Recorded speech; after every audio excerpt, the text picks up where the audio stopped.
வணக்கம் மக்களே. இன்றைக்கி நம்ம எங்கே வந்திருக்கோம் அப்படின்னு பார்த்தீங்கன்னா, என்னோடய ஃப்ரெண்டு ஒருத்தர் கொய்யாப்பழம் வியாபாரம் பண்ணுறாரு.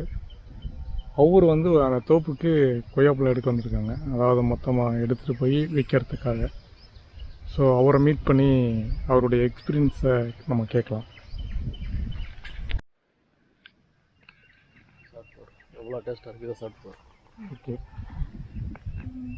ஒரு தான் என்னோடய ஃப்ரெண்டு மகேந்திரன்.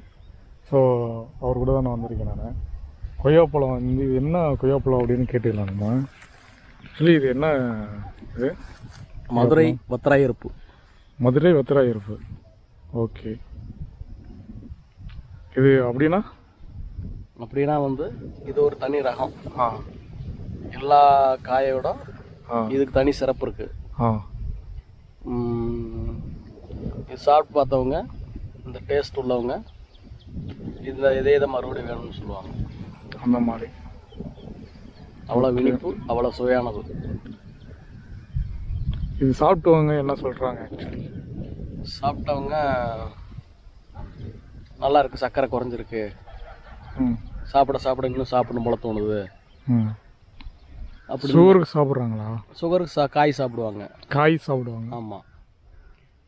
பழம் வந்து மனித குடலில் இருக்க கழிவுகளை பூரா வெளியேற்றுறதுக்கு சாப்பிடுவாங்க. இந்த காய் வந்து யாருக்கும் அவ்வளோ தூரம் தெரியாது, ஆனால் இது வந்து ரொம்ப ரொம்ப தனி சிறப்பு. செம்மண் காட்டில் மட்டும் இது வந்து விளையிறது. ஓகே, இப்போ இது இந்த தோப்பு எங்கே இருக்கு? சுக்காம்பட்டி முத்துக்கிளிங்கிற ஒரு தோட்டம். Okay okay.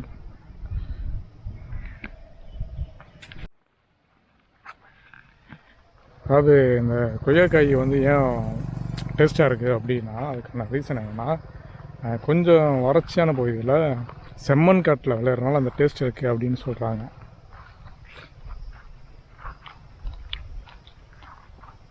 இது வந்து ரொம்ப ஸ்வீட்டாக இருக்குது. நான் சாப்பிட்றது பழம் காயும் சாப்பிட்டேன், அதுவும் நல்லா தான் இருந்துச்சு. பால்பாறை, அதுக்கப்புறம் பெரும்பள்ளம், பழனி ஆயக்குடி, அதுக்கப்புறம் இங்கே கொய்யாக்காய் சாப்பிட்றோம் நம்ம. ஓகே, ஜஸ்ட்டு இந்த இதுக்கு வந்தோம் ஃப்ரெண்டு கூட. எப்படி இருக்குன்னு பார்க்கலான்னு தான் வந்தேன். நல்லா தான் இருக்குது தோட்டம். சின்ன தோட்டமாக இருந்தாலும் காய் வந்து நிறையா இருக்குது. ஓகே, நெக்ஸ்ட் ஒரு வீடியோவில் பார்க்கலாம். பாய்.